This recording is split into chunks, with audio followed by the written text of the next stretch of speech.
Hi, this is Stan.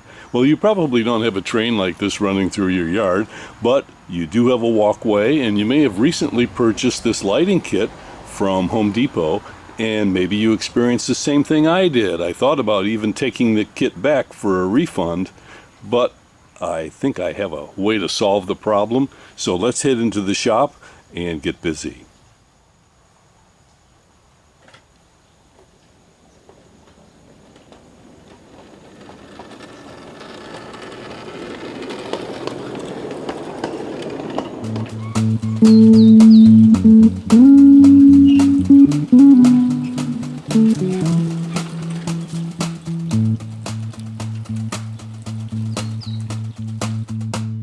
Okay, here we are at the workbench. Let me just say that I bought this kit.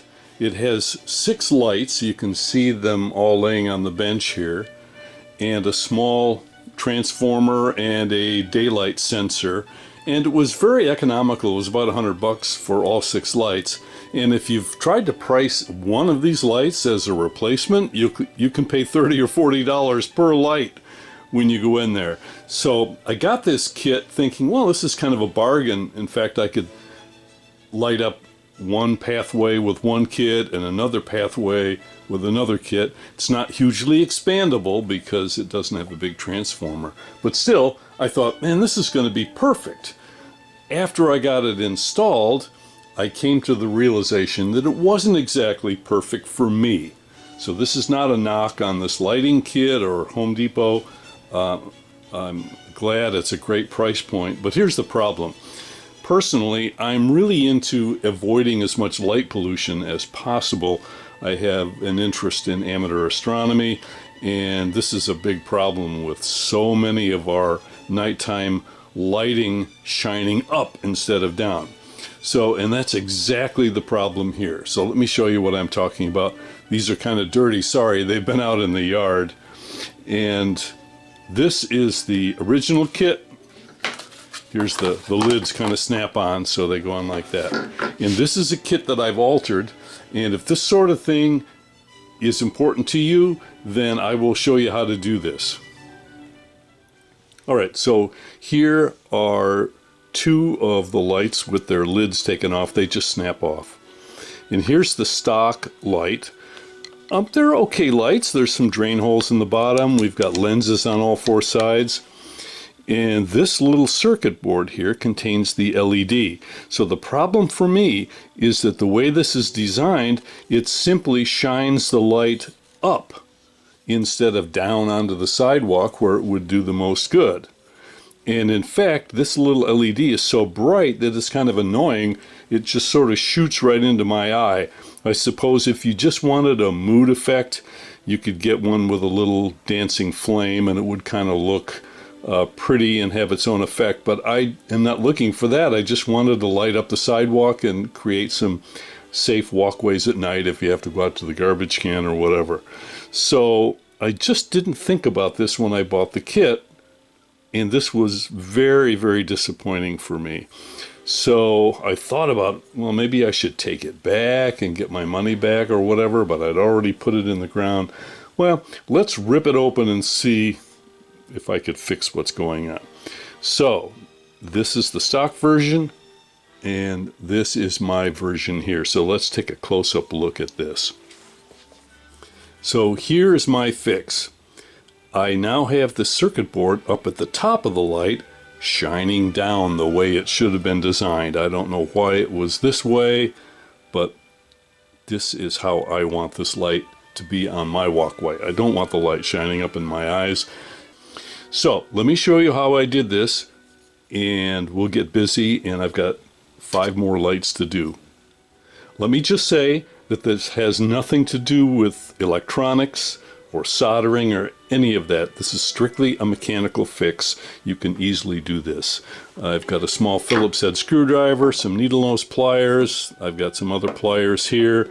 All you're going to need, except for a couple tools, is really 2 pieces of small wire, the kind of wire that is a solid piece of metal inside, not braided wire, because that doesn't seem to hold its position very well.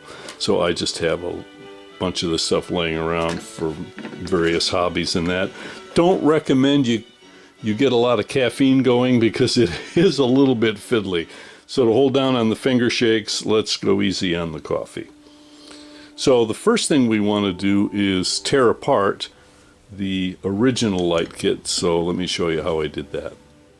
So you can see this little circuit board. So these days the LEDs are usually not a replacement bulb, so to speak, but they're just part of a small circuit. We've got two Phillips head screws here and here. So the first thing we're going to do is just undo these two small screws. Okay, let's hang on to these because we're going to use one of them later. Now we're going to grab onto this wire that's coming out of the bottom of the shaft and push up on it to raise up our little platform.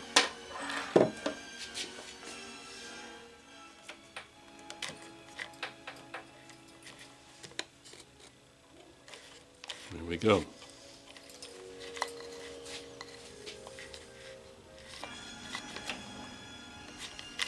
And conveniently, this little circuit board now has two holes in here that we're going to use. Next, we're going to put one of these screws back in, but we're going to wrap a little piece of wire around the screw so that it can hang on to the feed wire coming up to the little circuit board such that the wire cannot get yanked back out of the housing for the light. By the way, I suppose you could take these screws out of all four corners and remove all the glass. I'm too lazy to do that, but it probably would make accessing this screw down here a lot easier. But like I said, I'm too lazy for that. Okay, so you can see I took one of those screws and I just looped this wire around and left two little pigtails hanging out. These we're going to wrap onto this wire so that it can't get drawn too far back down in and upset the apple cart. So this is just loosely pinched on there. I'm going to slide it down. I'm going to slide it down, and that way we can attach that screw down in there once we get this in the final position. Next we have to decide which corner we want to kind of hide the wire in. So I'm going to bend this around. And now we need to take our longer piece of wire, and we're going to span from this screw over to this screw and up through this hole across, kind of pinching the wire down toward the circuit board, down through that screw and into this screw in the corner. Okay, just snug. Don't have to have it white knuckle tight. We're not holding up the Brooklyn Bridge here. Okay, so I put one screw in with a little loop around the end to secure this wire.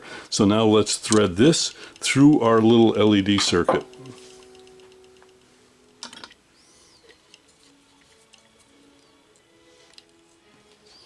Okay, and we want to get this approximately in the center, and I want a little bit of an arch on the wire here. Basically, we don't want that to twist and shine the light up into the lid. We want the light to be shining down. So now this is about right, and a little bit of pressure on this wire to hold it down. Now let's attach our wire, make a loop, and put it in this corner. Okay, now we just want to make sure this is kind of in the middle, facing down.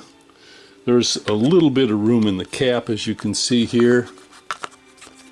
So this wire can kind of come up and back down again.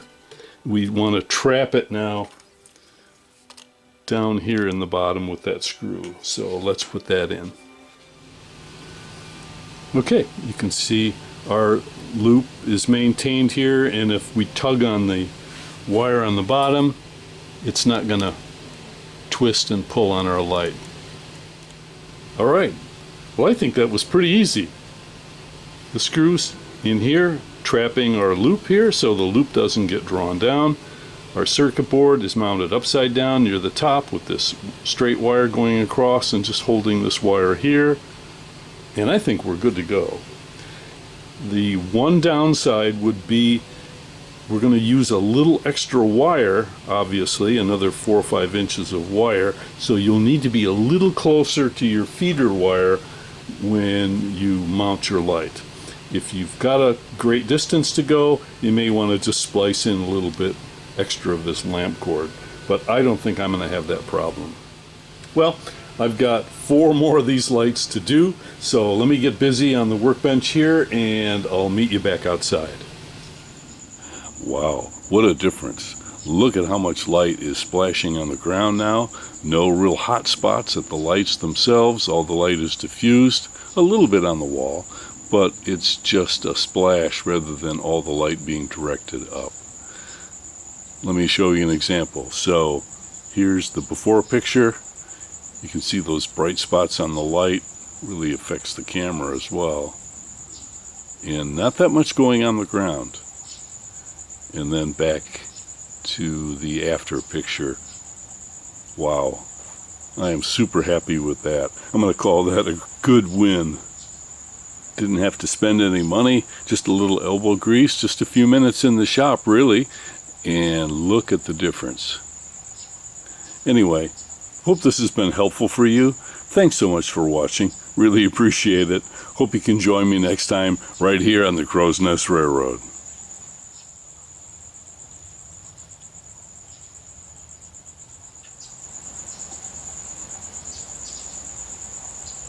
Thank you.